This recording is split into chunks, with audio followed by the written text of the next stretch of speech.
안녕하세요. 예창입니다. 오늘은 레오나르도 다빈치의 최후의 만찬에 대해 소개해드리겠습니다. 이 그림은 명화로 보는 성경동화 17권 예수님과 제자들의 마지막 식사편에서 만나보실 수 있는데요. 이 그림을 보고 아이들과 나눌 이야기가 참 많을 것 같아요. 최후의 만찬은 밀라노의 산타마리아 델레 그라치아 성당에 그려진 가로 9m가 넘는 초대형 벽화예요. 예수님이 십자가에 달리시기 전날 12제자들과 함께 마지막 식사를 하신 모습을 그린 작품이죠. 이 자리에서 예수님은 너희 가운데 한 사람이 나를 팔리라 라고 말했어요. 이 말에 충격을 받은 12제자들이 설마 그럴 리가, 배신자가 누구지? 하며 웅성거리는 모습이 생생하게 표현되어 있죠.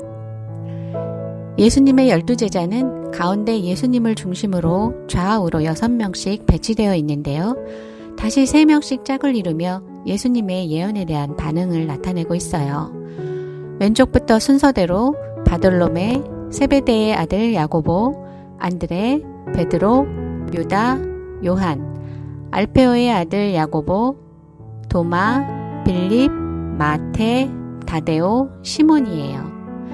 다빈치는 12제자를 그리기 위해 그림을 그리다 말고 거리로 뛰쳐나가 사람들의 얼굴 모습과 표정, 몸짓 등을 세밀하게 관찰했다고 해요. 그리고 성경에 나오는 말씀을 참고하여 12제자를 그려나갔죠. 예수님의 사랑을 제일 많이 받은 요한은 예수님 바로 오른편에 앉아 비통한 표정을 짓고 있어요. 요한은 예수님이 십자가에 처형당할 때 현장에 남아 있었던 유일한 제자였죠.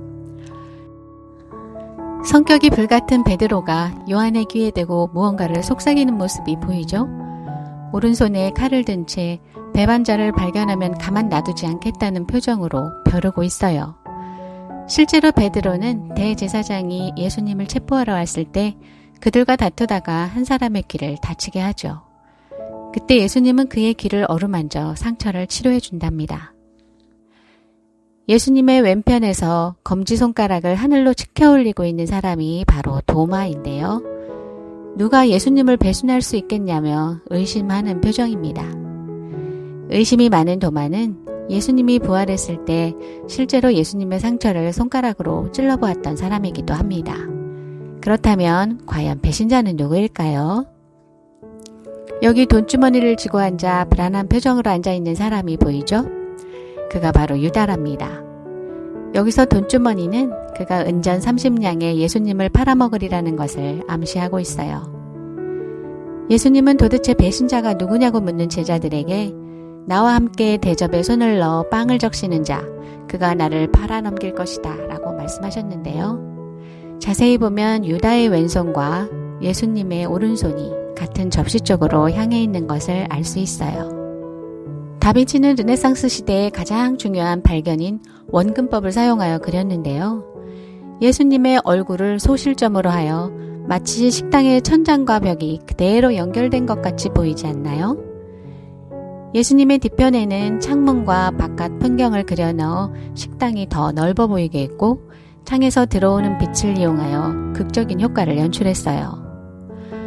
화가이자 과학자이기도 했던 다빈치는 새롭고 실험적인 방식으로 벽화를 시도합니다. 당시 화가들이 벽화를 그리는 방식은 젖은 회벽 위에 수용성 물감으로 그리는 프레스코 기법이었어요. 프레스코화는 회벽이 마르면서 물감 자체가 벽면이 하나가 되어 색채가 선명하고 오래 보존할 수 있는 장점이 있었죠. 하지만 회벽이 마르기 전에 빨리 그려야 했고 그림의 수정도 거의 불가능한 단점이 있었어요. 그래서 다빈치는 마른 회벽 위에 계란 노른자와 알료를 섞어 덧칠을 하는 템페라 기법과 유화 기법을 사용해 그림을 그렸어요. 다양한 색채를 사용하여 얼굴 표정도 세밀하게 그릴 수 있었고 그림 수정도 할 수 있었죠. 하지만 보존에는 취약했어요. 이 세기에 걸작 최후의 만찬은 완성된 뒤 50년도 안 되어 그림이 떨어져 나가고 부식되기 시작했어요. 최후의 만찬이 그려진 곳은 과거의 수도원의 식당이었다고 해요. 주방의 습기가 회벽을 타고 그림 밑으로 흘러들면서 색감이 바래고 그림이 훼손된 것이죠. 역사적으로도 이 작품은 많은 순환을 겪게 됩니다. 프랑스 영웅 나폴레옹의 군대가 이탈리아를 침범했을 때 이 수도원을 마곡간으로 사용했다고 해요. 병사들은 예수님의 얼굴을 말똥 던지기 표적으로 삼기도 했다는군요.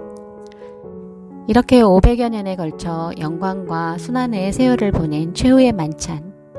지금까지 10여 차례의 복원 작업을 거치면서 그림은 재탄생되었어요. 이탈리아 르네상스 시대의 거장 레오나르도 다빈치. 위대한 화가의 숨결은 영원히 살아있답니다. 제 이야기 도움이 되셨나요? 그럼 구독, 좋아요 눌러주시고 다른 화가들의 작품도 들어주세요. 그럼 다음 편에 만나요.